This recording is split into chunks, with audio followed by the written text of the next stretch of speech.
And I hope that the next few days spent at plenary in our city will be days that are productive and enjoyed, and that you leave with a very positive impression of the city of Cape Town and South Africa. So to all of the delegates from the roughly 17 countries, on behalf of the city's mayor, Alderman Jordan Lewis, and on behalf of myself, Councillor Rob Quintus, I'd like to just officially say welcome. To want to criminalize landlessness, or to maintain status quo, a particular apartheid imagining of what segregation continues to be. One stark reality of that was at the heart of COVID-19, where our people were removed from the inner city under the guise of epidemic control that was built for a particular purpose, which is to keep black people, people of color out of the sanitized urban spaces only meant for white rich people. And so it's an important moment because we don't get to have the ear of the city often. Only certain queer organizations and queer people get to have the city's ear.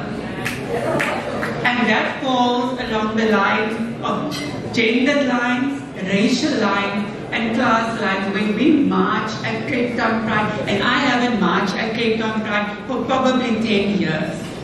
And the reason why I don't march at Cape Town Pride is because of white, cisgender, hyper-masculine men using that as a base for their party. It's a celebration that we've lost.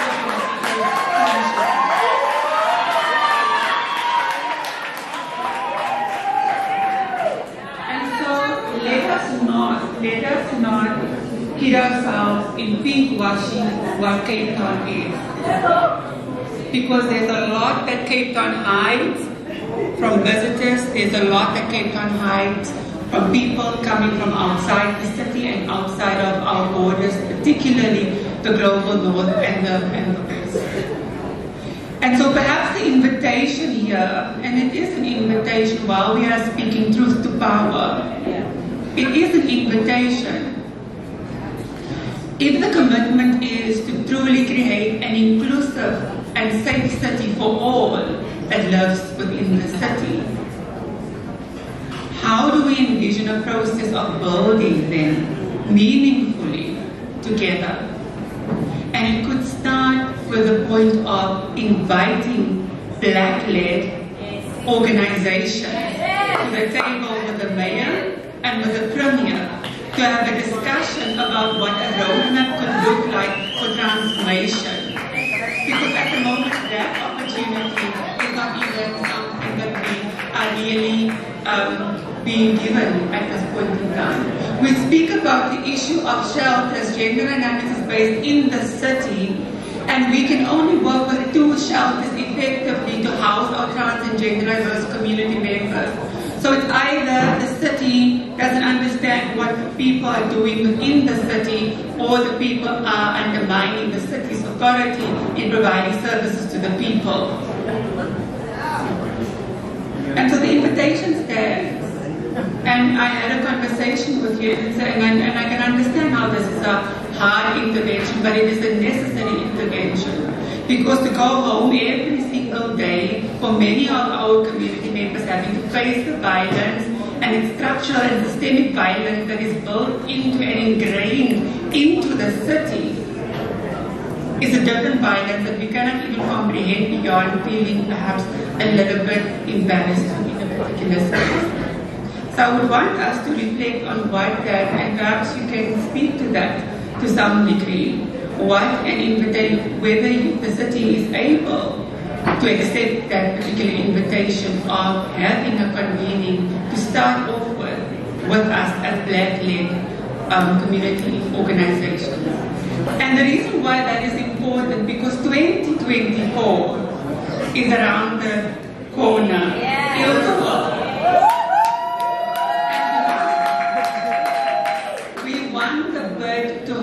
Ilgo world in this still beautiful, dynamic city. And so when we move to 2024 as gender dynamics and our partner, Iran team, where's Rosie? Rosie, can you just put up your hand there? From Iran team. As we move towards 2024, we want to move to 2024 with full confidence that the city has our back and that of our community members, and not just a part of our community's back. Because that is going to be the determining factor as to how well we can proclaim to be a city of transformation and a city that can stand in solidarity for the most marginalized amongst us.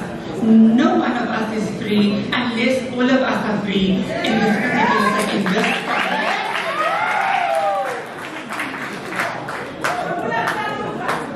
And so I'm going to conclude by saying that Cape Town remains a beautiful, a vibrant city filled with possibilities.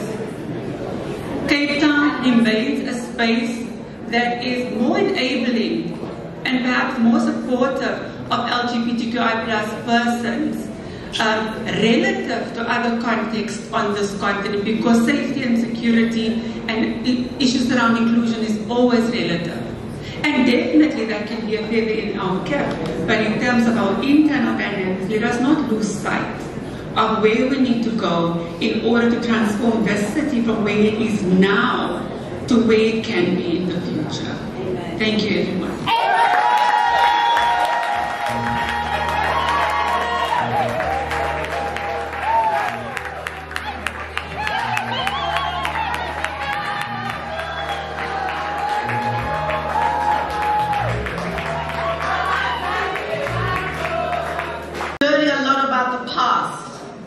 The reinvention.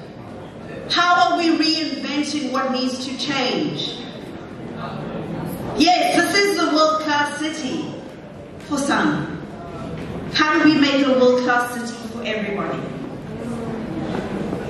Of course, we need to thank and congratulate Iranti and Gender Dynamics for putting us on the map for 2024.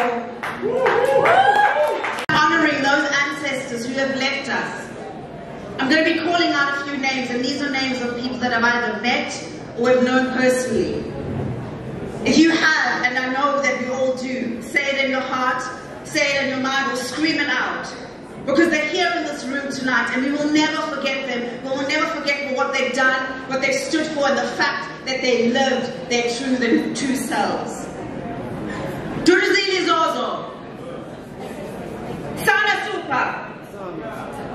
Desiree Mafo, Sibangele Hlapho, Lucia Naidu, Daisy Dube, Sasha Lee Gordon, Phoebe Titus, Gahiso Maima. We see you, we feel you, we thank you. Kopano 2022 is officially open. Thank you.